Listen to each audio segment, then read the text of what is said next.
안녕하세요. 혹시 믿던 도끼에 발등 찍힌다는 말 아시나요?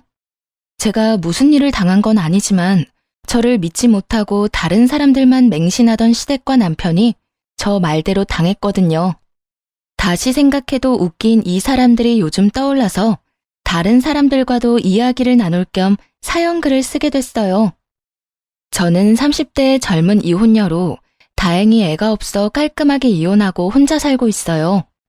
만약 아이가 있었다면 나무꾼에게 잡힌 선녀처럼 애들 때문에 떠나지도 못하고 그 인간들 헛짓거리를 속 터지게 보고 있어야 했을 텐데 이렇게 제자리를 찾게 되어 참 다행이라는 생각이 들어요. 그때는 애가 생기지 않아 스트레스를 받았었는데 일이 이렇게 되고 나니 차라리 다행이다 싶어요. 저와 남편은 평범한 부부였어요. 연애 때는 꽤 즐거웠지만 결혼 후에는 조금씩 식어가는 여느 다른 부부들과 다름없었죠. 남편과의 관계가 전처럼 뜨겁지 않다고 해서 또 남편의 애정이 점점 식어간다고 해서 그걸 마음에 안 들어 했다는 건 아니에요. 영원한 감정은 없다고 생각하거든요. 다만 사랑이 정으로 바뀌는 정도의 변화만 있을 거라고 생각했고 시댁과의 관계도 조금씩 열매가 익듯 뭔가 결실이 맺힐 거라고 믿었어요. 어떻게 남편 쪽은 그렇게 이해하고 넘어갔지만 시댁 문제는 쉽게 해결되지 않더군요. 시모에게는 신우라는 아주 강력한 아군이 있었거든요. 남편보다 3살 어린 신우는 결혼할 때부터 저에게 큰 시련을 주는 사람이었어요. 새언니, 저 투자하는 곳이 있는데 같이 해보실래요? 저한테 돈 주시면 불려서 돌려드릴게요. 저 투자 잘해요. 야, 넌 그런 건 오빠한테 먼저 이야기해야지. 새언니부터 공략하고 있어. 아가씨, 말씀은 고마운데 저는 투자를 안 좋아해요. 직접 하는 것도 아니고 남통하는 거면 더 못하겠더라고요. 신우는 처음 만났을 때부터 투자를 해보라고 권했어요. 신우가 누리는 모든 것이 투자에 성공한 결과라고 생각하면 혹할 만도 하지만 저는 직접 손대지 않은 건 믿지 못하는 성격이었거든요. 그래서 신우의 말을 따라 투자를 한 적이 없었죠. 오히려 남편과 시모에게 뭔가 수상하다고 이야기한 적도 있어요. 아가씨가 투자한다고 말한 거 조심해야 할 것 같아. 아가씨는 아가씨 돈으로 하는 거니까 문제 없지만 당신이나 어머님은 간접적으로 투자하는 거나 마찬가지잖아. 그리고 항상 수익률이 좋을 리가 없는데 아가씨는 늘 수익을 낸다니까. 아니야. 수익 떨어질 때도 있는데 얘가 파는 타이밍을 정확하게 알거든. 그리고 잃는 것보다 얻는 게 많으니까 다른 사람들도 다 동생한테 부탁하는 거지. 걔네 시댁도 걔한테 투자 부탁한다고 하더라고. 그러니까 믿어도 돼. 의문을 제기했지만 남편과 시모는 신우에게 조금씩 투자금을 맡기는 것 같더라고요. 그리고 그만큼 두 사람이 얻어가는 것도 많았죠. 엄마, 이번에 투자한 거 잘 됐어. 여기 엄마 용돈이야. 좋은 거 사 입고 맛있는 거 많이 먹어. 이혼하기 2년 전 그 해의 설 명절 때도 그랬죠. 신우가 건넨 봉투에는 무려 100만 원이라는 거금이 들어있었고 남편과 제가 준비한 봉투에는 30만 원이 들어있을 뿐이었어요. 솔직히 저는 별 생각 없었어요. 시모가 설마 돈 가지고 신우랑 우리를 차별하진 않겠지 싶었거든요. 신우에 이어 저희도 용돈 봉투를 드리려고 하는데 신우가 다시 시모에게 말했어요. 아, 그리고 엄마, 이거 한번 걸쳐봐. 엄마한테 잘 어울릴 것 같아서 사온 가방이야. 엄청 비싼 건 아닌데 그래도 이런 거 하나쯤 있어야 어디 나가서 꿀리지 않지. 비싼 건 아니었지만 그래도 몇십만 원은 하는 가방이더군요. 그런 선물을 하는 신우를 보며 참 엄마한테 잘하는 딸이네 하고 생각했었어요. 신우는 이때 결혼한 상태였는데 친정에 자주 왔었어요. 투자 덕분에 신우가 돈을 좀 잘 번다더니 신우의 시댁도 그 덕을 좀 받는지 추석이든 설이든 친정부터 보내주더군요. 자기 엄마에게 하는 것처럼 시어머니에게도 선물과 용돈 공세를 하는 모양이었어요. 뭐, 돈 잘 벌면 그럴 수 있죠. 게다가 투자로 돈을 번다니 머리가 좋지 않으면 그렇게 할 수 없잖아요. 그러니 더 대단한 사람처럼 보이는 거예요. 이때만 해도 그저 신우가 돈 버는 재주를 가지고 있고 재물복을 강하게 타고났나 보다 하고 생각했어요.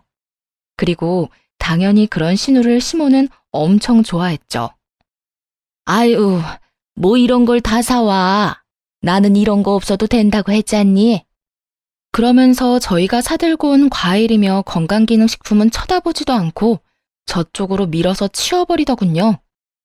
참 섭섭하긴 했지만 그렇다고 화낼 수도 없었죠. 좋은 날 굳이 화내서 뭐 하겠어요. 그런데 시모가 그런 저의 가슴에 불을 질러버렸어요. 아유, 우리 딸 데려간 집은 호강하네. 어디서 이런 복덩이 같은 며느리를 들일 수 있겠어? 돈 버는 재주도 좋아, 좋은 것도 많이 선물해줘. 어른들 공경해.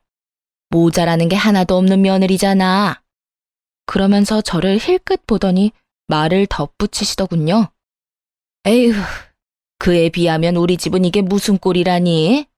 내가 생각했을 때 집안에 사람이 잘못 들어온 것 같아. 어떻게 저 잘난 우리 아들을 데려가 놓고 시어머니한테 이따위로밖에 못하는지. 저절로 한숨이 다 나온다. 기분이 나빴지만 못 들은 척하자 시모가 더 큰 소리로 저한테 말하더라고요. 내가 우리 딸은 듬직하고 믿음직스러워서 걱정이라고는 안 했는데 집안에 새 사람이 들어오고 나니 오히려 더 걱정되고 마음이 불안하네. 어떻게 된 게 딸보다 나이도 많은 게 눈치도 없고 생각도 없어 보여. 듣다 보니 열이 서서히 오르더군요. 시어머니한테 이따위로 뭘 어떻게 했다는 걸까요? 그리고 아들이 되게 잘난 줄 알고 착각하길래 시모의 그 착각을 깨부수어 주기로 결심했어요. 일단 시모가 끊임없이 말할 때 못 들은 척 자리에서 벌떡 일어나 소파에 앉았어요.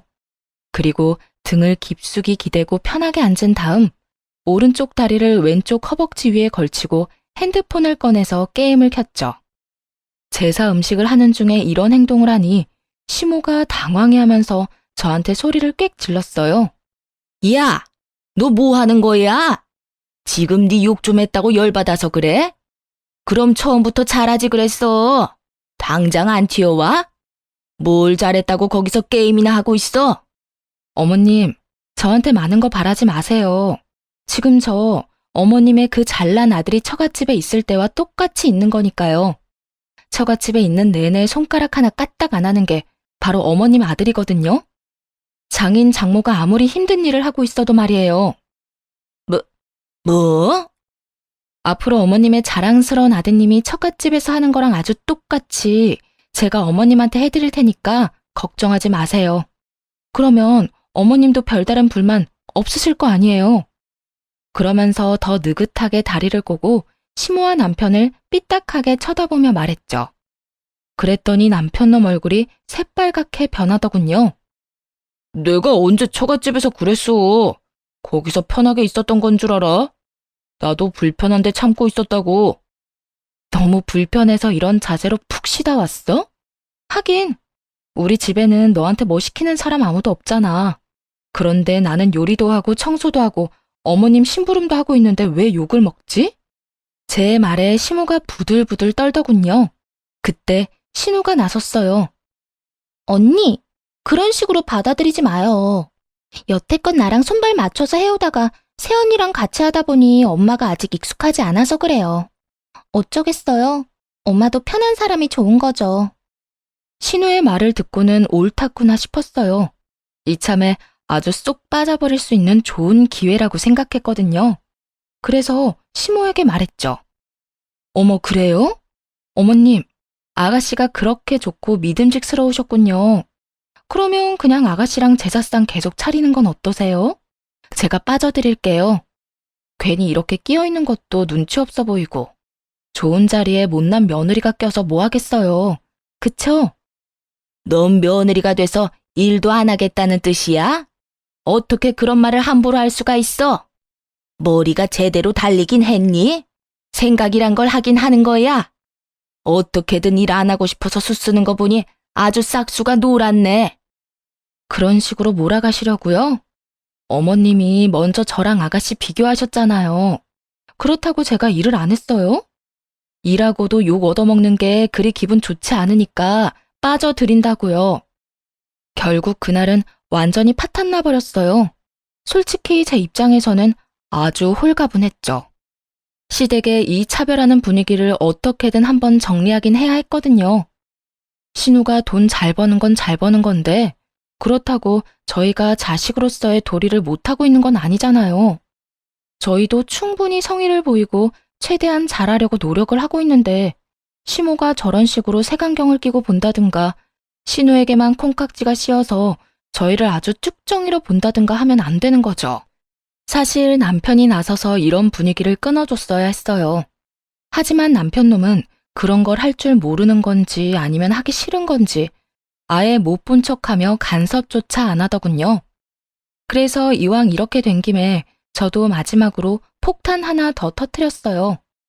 이미 제 행동과 말들로 시모의 속이 상할 대로 상했을 테니 확인 사살을 시켜버리는 게 나을 것 같았거든요.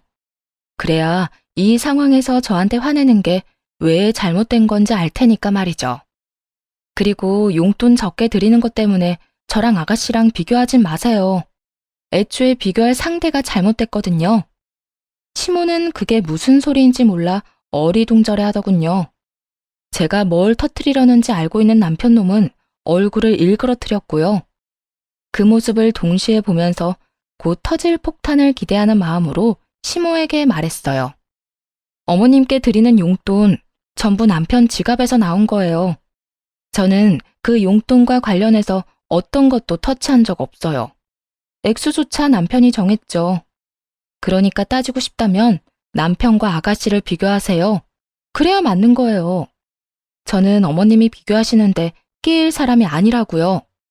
그게 무슨 소리냐, 얘? 이게 무슨 소리야? 내 용돈을 그럼 네가 주는 거야?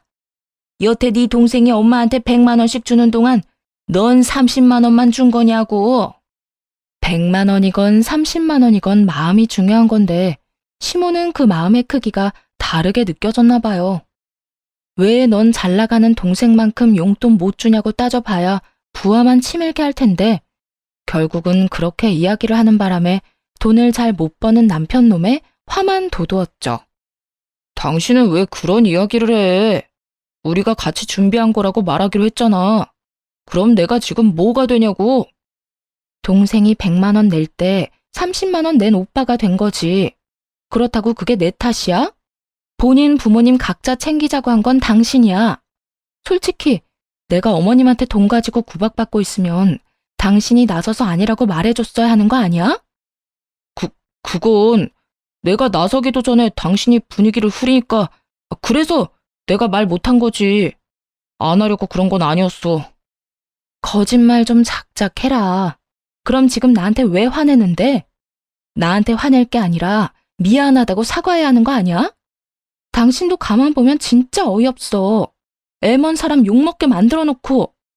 결국 남편놈은 시모가 보는 앞에서 저에게 혼났죠. 시모도 많이 섭섭했는지 그런 남편을 두둔해주지도 않았어요. 오히려 저와의 말다툼이 끝나자마자 남편놈에게 더 큰 화를 내더라고요. 너는 그런 중요한 이야기를 안 하면 어떡해? 내가 그걸 알았으면 며느리한테 아쉬운 소리를 했겠어? 괜히 사람 잡게 만들고 말이야. 그럼 친정에는 대체 얼마를 주는 거야? 그 물음에 남편이 더 사색이 됐어요. 그럴 수밖에 없었죠. 저는 친정 부모님 용돈 드리는데 야박한 사람은 아니거든요. 집 살 때 돈을 보태주셔서 용돈이라도 최대한 많이 드리려고 노력하고 있었거든요.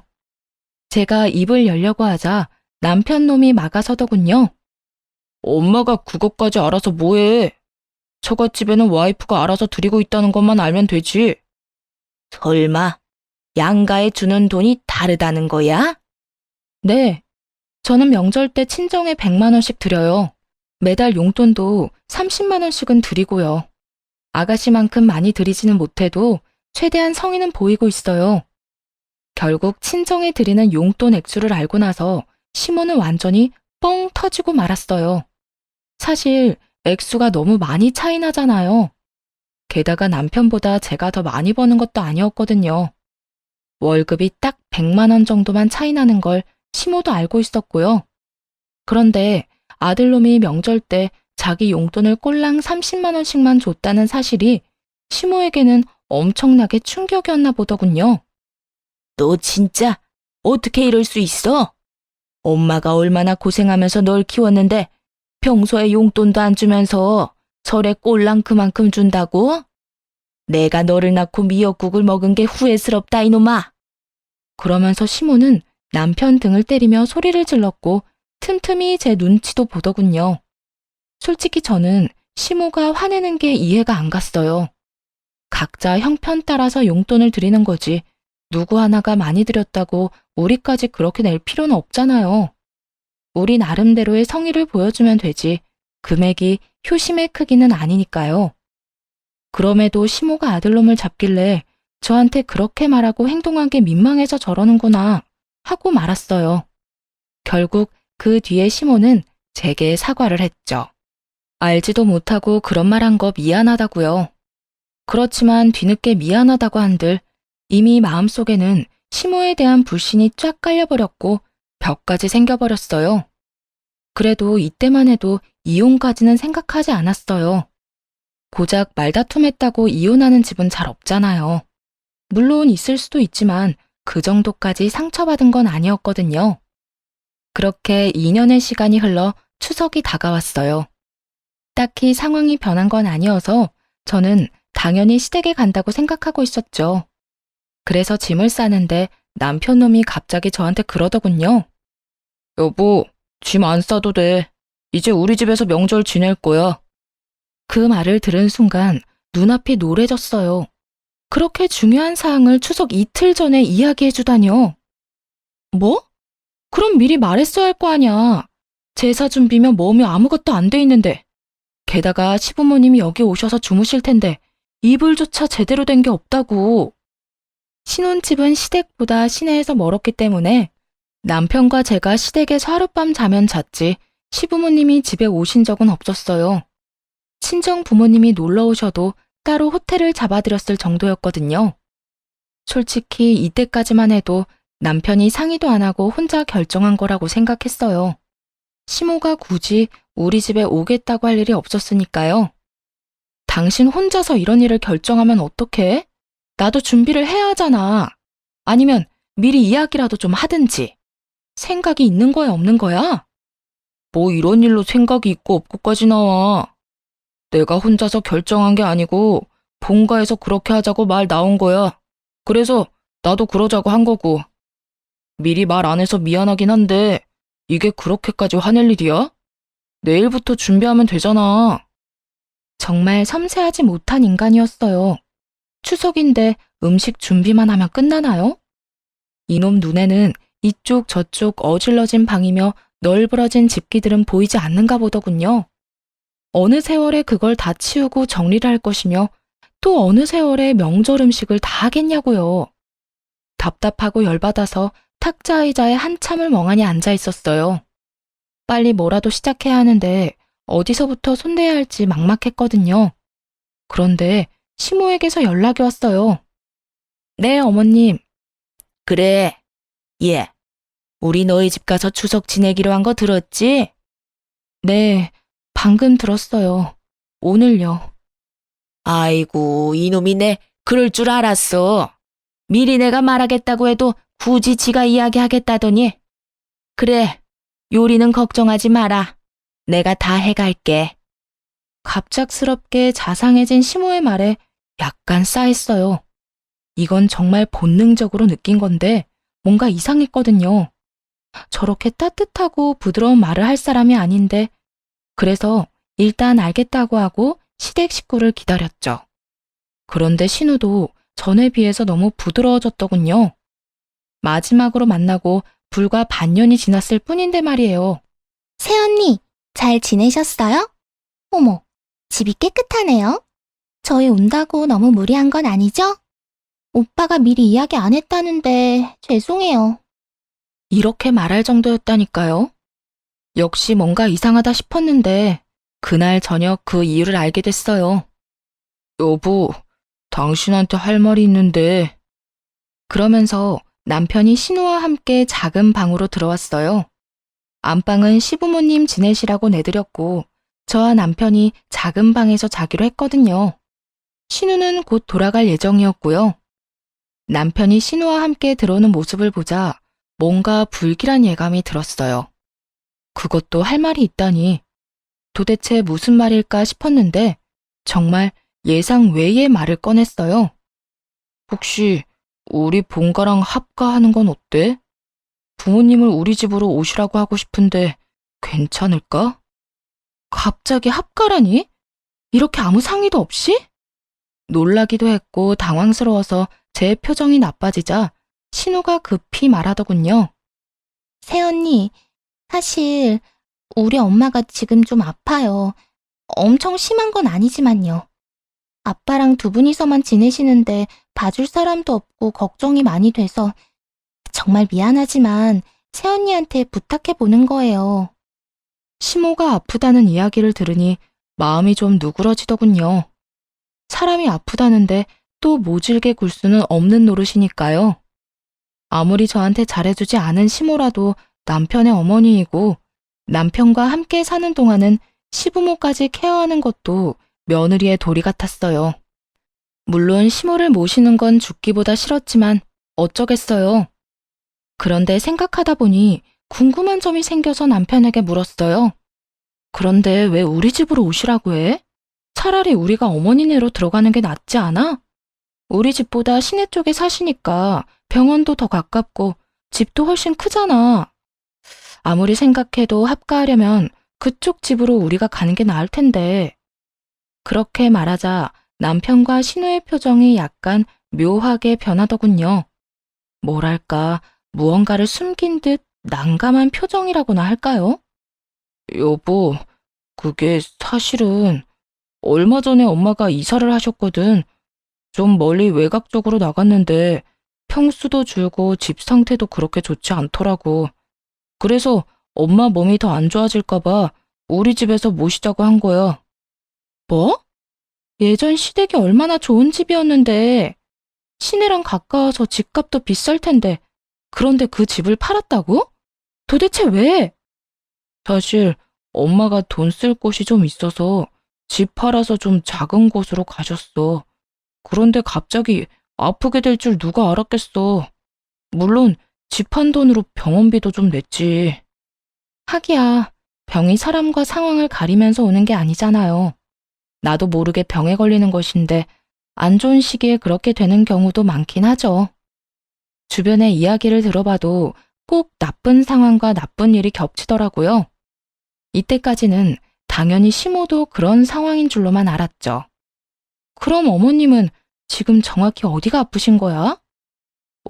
그게 암이시래. 그래도 엄청 심한 건 아니고 일기라서 그냥 통원 치료를 해도 괜찮다고 하던데. 따로 암에 걸려본 적도 없고 주변에도 암에 걸린 사람이 없어서 남편이 그렇게 말하니 그런가 보다 했죠. 그래서 결국 합가를 허락할 수밖에 없었어요. 시댁 집은 그대로 놔두고 오실 테니 몸 상태가 좋아지면 다시 돌아가실 거라고 생각했거든요. 일기면 생존율도 높고 거의 정상처럼 지내는 분들도 많으니까요. 그렇게 저와 남편 그리고 시부모님의 합가가 시작됐어요. 생각보다 신경 쓸 건 많이 없었어요. 시모가 웬일로 까다롭게 굴지 않고 평상시와 다르게 굉장히 잘 대해주더라고요. 그래서 그런 생각이 들었어요. 사람이 죽을 때가 되거나 많이 아프면 변한다더니 그래서 시모가 변했나 보다. 그런데 시간이 지날수록 뭔가가 이상한 거예요. 아무리 봐도 시모가 아픈 사람처럼 보이지 않더라고요.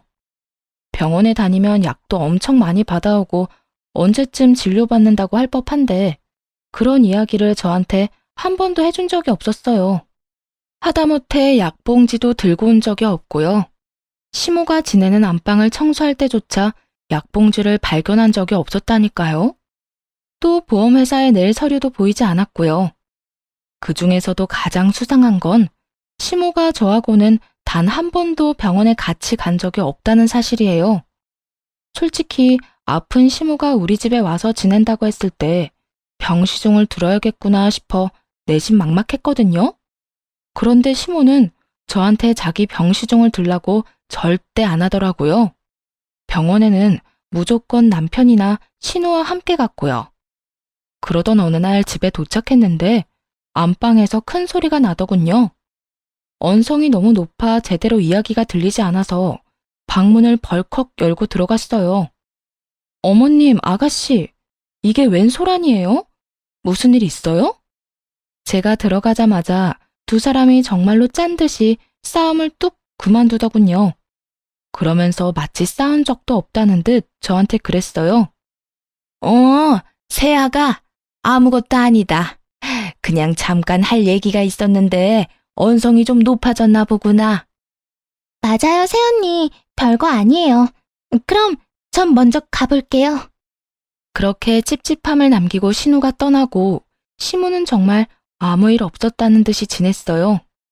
그런데 그 뒤로 이상한 일이 벌어졌어요. 이제 시무가 신우와 같이 병원에 안 간다는 거예요. 그렇다고 시무 혼자서 병원에 가는 것도 아니었어요. 뭔가 수상하다는 생각이 들었죠. 왜 병원을 안 가지? 죽을 날을 받아놓은 것도 아니고. 한 번도 병원에 가질 않길래 너무 궁금하더라고요. 그래서 흘러가는 말로 떠보듯 남편에게 시모가 어느 병원을 다니는지 물어봤죠. 여보, 그러고 보니 어머님 암 치료하는 병원이 어디라고 했지? 아, 거기? 여기서는 좀 멀다고 하던데. 암 치료 전문이라니까 멀어도 거기 다니신다고 하더라고. 당신은 신경 쓸 거 없어. 동생이 다 알아서 하잖아. 이럴 때라도 많이 부려먹어. 아니, 그래도 명색이 며느리인데 어머님이 어디서 치료하는지 정도는 알아야지. 괜찮아. 당신은 신경 안 써도 돼. 그러면서 끝까지 어느 병원인지 이야기 안 해주더군요. 그렇다고 제가 포기할 사람이 아니거든요. 출근해서 쉬는 시간에 암을 치료하는 모든 3차 병원에 전화를 걸었어요. 그리고 시모 이름을 대며 보호자라고 담당 간호사를 바꿔달라고 했죠. 그런데 그 어느 병원에서도 시모 이름을 가진 환자를 찾을 수 없었어요. 그제야 계속해서 품어온 의문이 풀리는 것 같았죠. 아, 이것들이 짜고 거짓말을 해서 합가를 시켰구나 하고요. 거기까지 알아내니 더 이상 참을 필요가 없더라고요. 당장 집으로 가서 남편에게 따졌어요. 이게 어떻게 된 일이야? 어머님 아프신 거 아니지? 내가 이 동네 근처 암 전문 병원 싹 다 뒤졌거든? 근데 어머님 이름을 가진 환자가 없다는데 도대체 어떻게 된 일이냐고. 그렇게 조목조목 따지자 집안에 있던 시모와 시부의 얼굴이 하얗게 질리더군요. 거짓말한 게 들통이 났으니 그럴 수밖에요. 그런데 남편 놈은 생각보다 태연하더라고요. 아니, 오히려 여유가 넘쳤어요.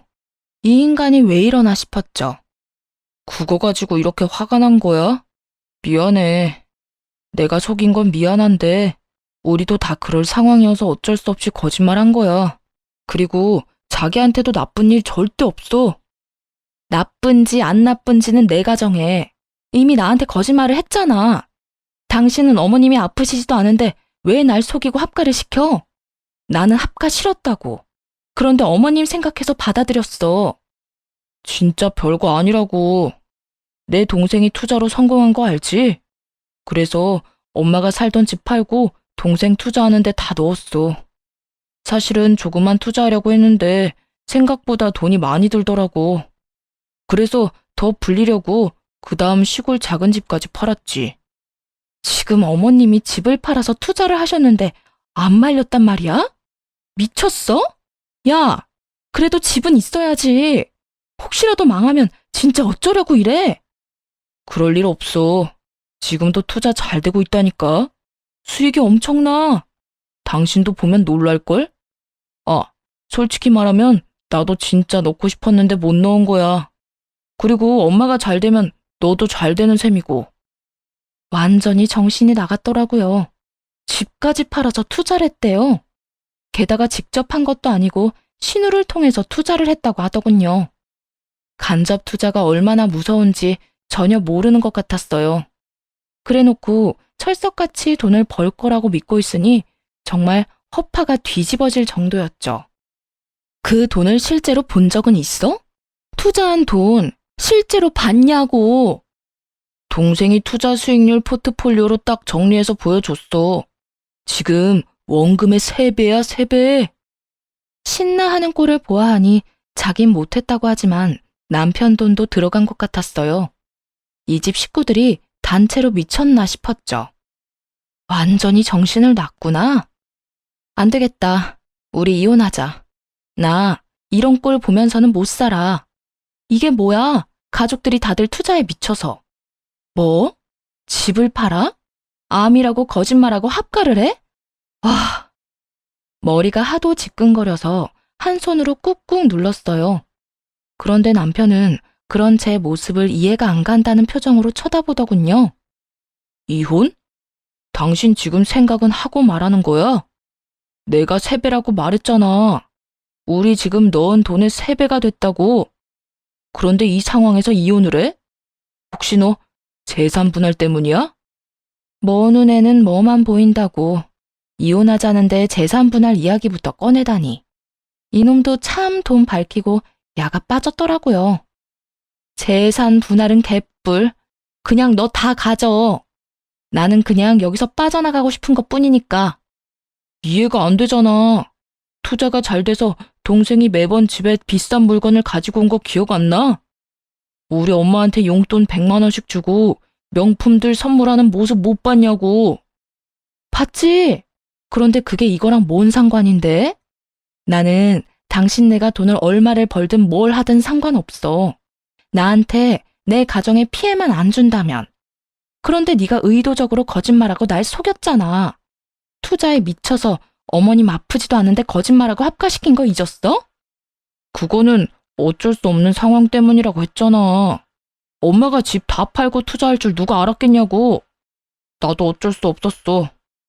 그래, 어쩔 수 없었겠지. 그래도 사고 쳐놓고 나한테 짐 떠밀듯이 들이밀면 안 되는 거잖아. 너무나 화가 나서 그저 멀뚱멀뚱 이쪽만 바라보던 시모에게 톡 쏘아붙였어요. 어머님도 그래요. 아가씨가 그렇게 좋고 믿음직스러우면 아가씨 집으로 가셨으면 되잖아요. 왜 저희 집에 오셨어요? 웃기지도 않은 거짓말까지 하면서. 그게 나도 딸 집에 가보려고 했지. 그런데 딸이 자기네 집에 시부모님이 와 계신다고 해서 그래서 못 간 거야. 그리고 내가 속인 건 미안한데 그렇다고 잘못한 건 아니지. 시어머니로서 이 정도 며느리에게 요구할 수 있는 거 아니야? 거짓말을 들켰다는 죄책감은 아주 짧은 시간만 느꼈나 보더라고요. 미안해하는 듯 했다가도 곧바로 자기가 아들 집에 머무는 게 그리 큰 죄냐며 아주 정신 나간 소리를 하더군요. 어이가 없어서 순간 말문이 막혔죠. 그런 저를 보더니 시모가 더 기세등등해져서 말했어요. 투자금 회수하면 내가 넓은 마음으로 널 용서하려고 했는데 안 되겠다. 그냥 지금 이혼하렴. 너한테는 단 한 푼도 주기가 아까워. 며느리라는 게 시어머니랑 남편이 하는 일에 초나치고 말이야. 제가 할 말 대신 해주셔서 감사하네요. 이혼해. 다시 말하지만 난 그 돈 하나도 필요 없거든. 그거 다 갖고 가서 뭘 하든 당신 알아서 해. 나한테 한 푼도 줄 필요 없고 그 돈으로 뭐 했는지 알려줄 필요도 없어. 남편도 결국 나중에 가서 후회하지나 말라며 큰 소리를 떵떵 치고는 이혼한다고 했어요. 깔끔하게 합의 이혼이 됐다면 좋았겠지만 그 후에 짜증나고 구질구질한 일들이 벌어져 이혼은 결국 소송으로 번지게 됐죠. 두 사람이 신혼집에 딱 절반씩 보탰고 그래서 부부 공동 명의로 되어 있었거든요. 그런데 이 빌어먹을 개 같은 인간이 신혼집을 담보로, 아니 정확히 말하면 자기 지분에 대한 주택담보대출을 끌어다 쓴 거예요. 저한테 한마디 말도 없이. 그것도 1금융권도 아닌 곳에서. 물론 제 허락이 없었으니 1금융권은 사용하지도 못했겠지만요. 만약 미리 알았다고 해도 제가 허락할 일은 절대 없었을 테고요. 게다가 더 열받는 점은 대출받은 그 돈을 몽땅 신우에게 줬다는 거였어요. 그러니까 남편놈이 신나서 말한 수익률은 시모의 돈뿐만이 아니라 남편놈의 돈에 대한 내용이기도 했다는 걸 이혼하면서 알게 됐죠. 이 일을 통해 저는 삼중으로 충격을 받았어요.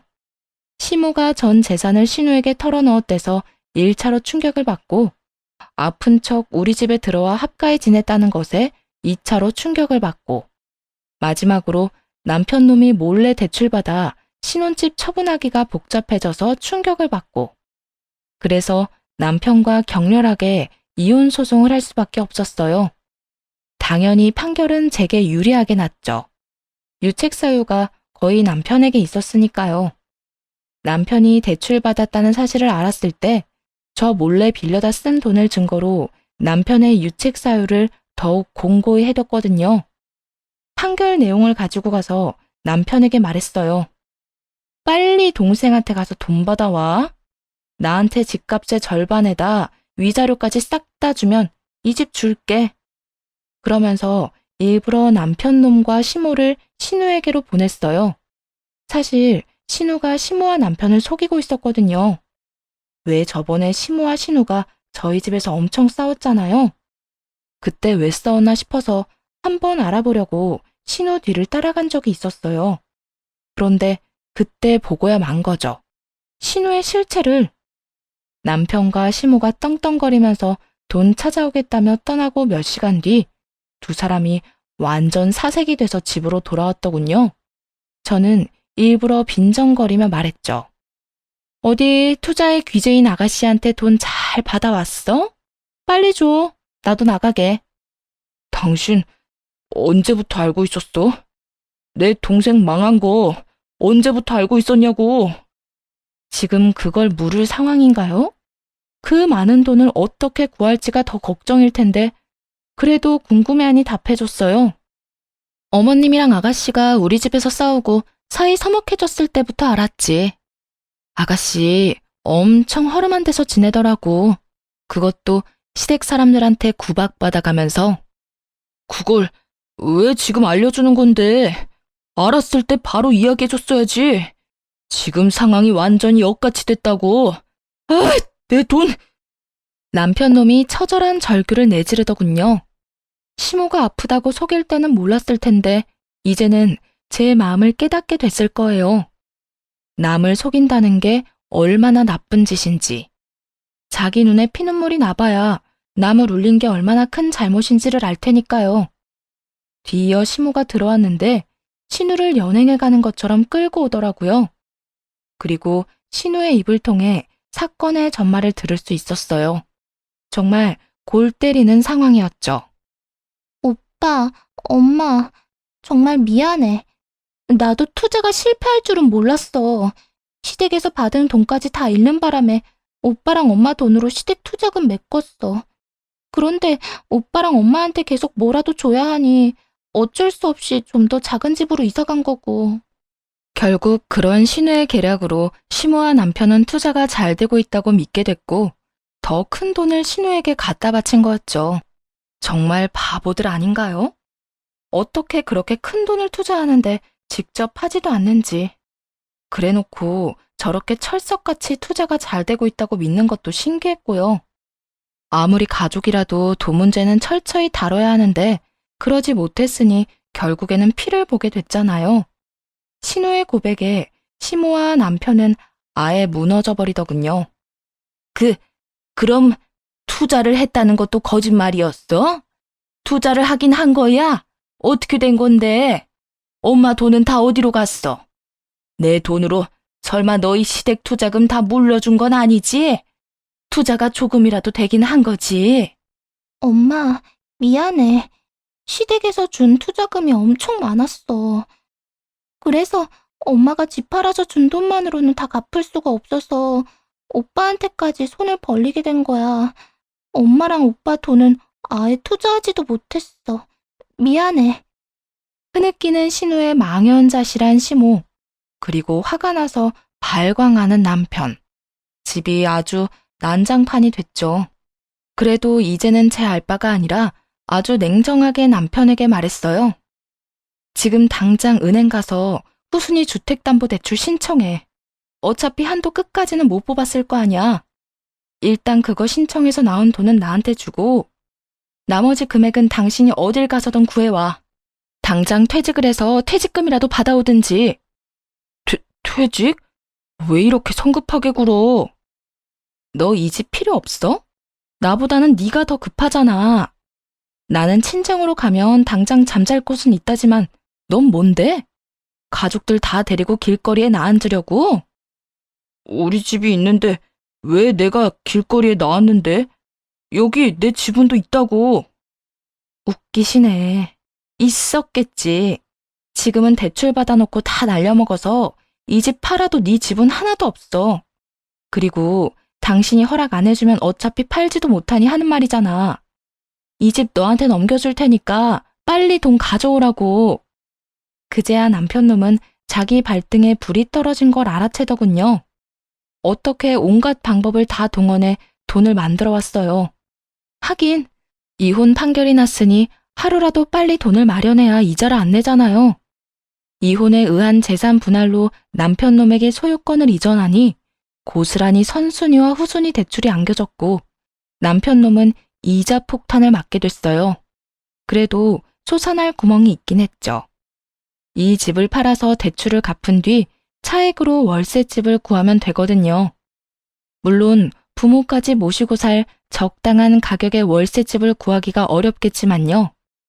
월세는 매달 돈이 계속 나가는 건데 게다가 저한테 줄 돈을 마련하려고 차도 팔고 신용대출까지 끌어쓴 터라 이자 말고도 갚을 빚도 많았죠. 뭐 남편놈 상황이야 어찌됐건 이제는 저랑은 상관없는 이야기였어요. 저는 그 집에서 탈출하기만 하면 됐으니까요. 짐을 모두 정리하고 가져갈 것만 싸서 나오는데 시모가 저를 아주 원망 어린 눈으로 쳐다보더군요. 이렇게까지 해야 했니? 좀 더 시간을 두고 해결했어도 될 일이잖아. 뭐가 그렇게 급해서 이 난리를 쳐가며 이혼까지 하고. 너한테 우리는 가족이 아니었던 거지? 저를 가족 취급해 주신 적 있으세요? 그렇게 믿고 따르던 건 제가 아니라 아가씨였잖아요. 솔직히 며느리보다 딸을 더 믿으셨으니 일이 이렇게 된 거고요. 저한테 말도 없이 사고 쳐놓고 이제와 원망하시네요? 전 잘못한 게 없어요. 다 어머님 잘못이지. 내가 뭘 그렇게 잘못했다고? 나도 다 잘 살아보려고 그런 거였어. 누가 잘 살아보겠다고 전 재산을 갖다 넣어요? 어머님, 그거 말만 투자지. 사실 도박이라고요. 도박, 투기. 어쨌든 따지고 싶으시면 저 말고 따님한테 따지세요. 저는 이제 관계 없는 사람이잖아요. 그래, 너 잘났다. 혼자 돈 안 뜯기고 실속 다 챙겨서 가니 기분 좋겠구나. 우리가 속고 있는데도 말 안 해준 거 보면 너도 나쁜 년이야. 저는 처음부터 이상하다고 계속 말했었어요. 아가씨가 수익이 계속 나는 상황이 뭔가 이상하다고요. 그때는 한마음 한뜻으로 아니라면서 아가씨 편들더니 이제는 말 안 해줬다고 제 탓을 하시나요? 남 탓 그만하고 스스로를 좀 돌아보세요. 네? 그렇게 말하자 결국 시모의 차가운 눈길이 신우에게 가서 박혀버렸죠. 믿음이 컸던 만큼 배신감도 큰 듯 했어요.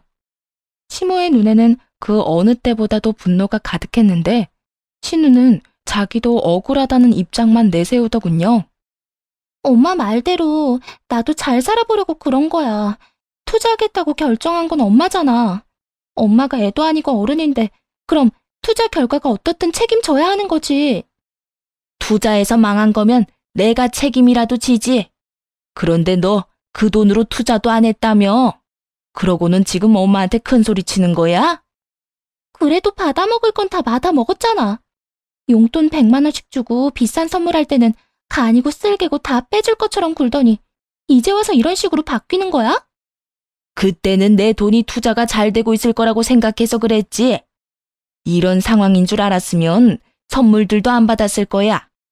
내가 미쳤지. 돈에 눈이 멀어서 전 재산을 날려? 내 돈 내놔 이거 사. 너 앞으로 쉬지도 못하고 일해야 할 줄 알아. 그렇게 세상에 둘도 없이 사해줬던 모녀가 순식간에 원수지간으로 바뀌어버렸어요. 시모와 남편은 아주 벼르고 있더군요. 어떻게든 신우에게서 한 푼이라도 더 건지려고요. 그래, 너 앞으로 택배 일에 배달 일까지 해. 내가 퇴근하고 저녁 시간에 너 감시할 거야. 오전이랑 오후에는 엄마랑 아빠가 너 감시할 거니까 그렇게 알고 착실하게 돈이나 벌어서 변제해. 보면서도 진짜 골 때리는 상황이다 싶었죠. 어떻게든 돈을 돌려받고 싶은 심정은 이해했으나 설마 신우에게 일을 시킬 줄은 몰랐거든요. 게다가 감시까지 하겠다고 말하다뇨. 결국 그렇게 전신우는 배달일과 택배일을 병행하며 돈을 벌어야 했어요. 이혼하고 집을 나온 제 귀에도 그들의 이야기가 들려왔죠. 그래도 전신우가 어떻게든 애를 쓴다고 생각했는데 그것도 잠시였어요. 정말 웃긴 일이 터졌거든요. 전신우가 월급날 돈을 들고 잠수를 타버린 거예요. 동생 잡겠다고 전 남편 놈이 저한테 연락했을 때 진짜 배꼽 빠지는 줄 알았다니까요. 내 동생 혹시 거기 있어? 2년이 월급 다 들고 날랐어. 그걸로 이번 달 이자 갚아야 하는데 와, 진짜 미친 거 아니야? 지가 지금 도망갈 때야? 동생이 돈 들고 날랐어? 2번이나 당해보니까 기분이 어때? 뒤통수 되게 얼얼하겠다. 나도 당신한테 속았을 때 그랬는데 이제야 내 기분 정확하게 알겠네. 위로는커녕 이렇게 말하자 전 남편 놈이 주춤하더군요. 대놓고 웃을 줄은 몰랐나 봐요. 그런데 웃겨서 웃음이 나오는 걸 어쩌나요? 당신 정말 내 동생 어디 갔는지 모르는 거지? 얘 때문에 우리 엄마 화병 나서 들어누웠거든. 분명히 누가 도와준 것 같은데? 내가 도왔을 리가 없지. 나는 애초부터 당신 동생 수상하다고 말했던 사람이잖아. 나서서 나 재밌게 해준 건 좋은데 번지수 잘못 짚었어. 딴 데 가서 알아봐. 그러자 전 남편도 수긍했는지 입을 꾹 닫더군요. 믿는 도끼에 벌써 2번이나 발등이 찍혔으니 기분이 참 똥 같을 거예요. 그렇다고 그 인간을 제가 위로해 줄 필요는 없죠. 솔직하게 말해서 이런 일이 벌어진 걸 구경하고 있으니 이혼을 안 했다면 저까지 휩쓸릴 뻔했다는 생각이 들어 조금 아찔해지긴 했어요. 그렇지만 그 전에 빠져나왔으니 천만 다행인 거죠. 한탕 크게 해보려 며느리 몰래 집도 팔고 아픈 척하며 합가까지 한 시댁 이야기. 다들 재미있게 들으셨나 모르겠네요. 함께 해주신 여러분 모두 즐거운 하루 보내시길 바랍니다. 감사해요.